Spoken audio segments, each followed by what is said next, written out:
For those wondering what were our centers for this week, I'm going to go over it, and this is for Spanish RLA.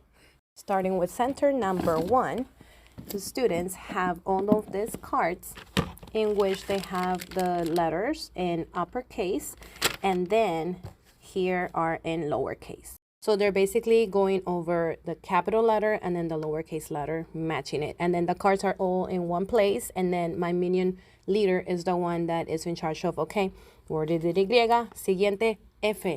La letra F, busquen la letra F, and they have to look for it. And then this student is also the one that makes sure that everyone is doing it correctly.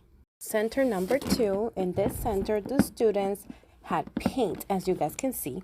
And here's the thing, I have some students working on letras and others in palabras.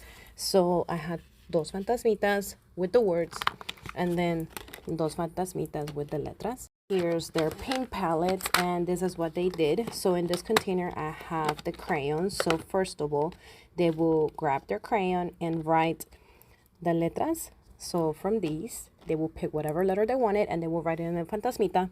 And then palabras. And then here's the paper for las palabras. And also in here are the paint for them to peel out and put it on here. So this student forgot to take this one out. So as you guys can see, here it is. And then in here I have these, which are very good because they can put some water on there and then they get to paint.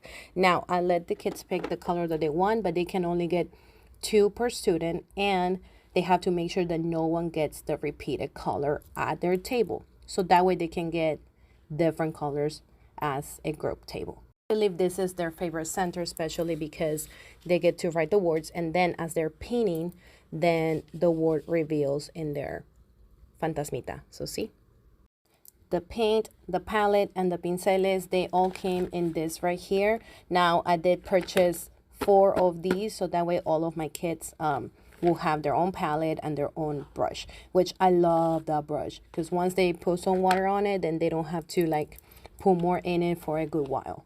On center number 3, my students had to get their iPad, their headset, and then get on Seesaw, and I will show you guys how that looks.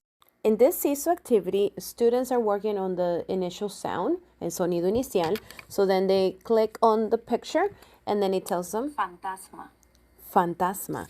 So they have to drag the letter of the first initial beginning sound. And then here's the next one. Araña. Araña. So then they drag the letter A. Once they finish, then they use these cards in which they're matching the mayúscula with the minúscula, and then they use the clips. So this is in case they finish the Seesaw activity. If you're wondering how come this is a bombero activity, like a firefighter thing, last week we learned about fire safety. That's why.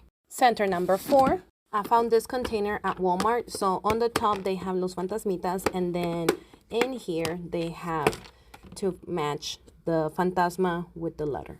And just in case, these are lowercase letters, and then the tarjetas have the uppercase. Center number 5 was another one of their favorites because this is the center in which they got something to take home, like these markers that have a smell to it. They have a scent. So these they get to take home, and then they get to do this so with the marker. So I let them write and practice the handwriting.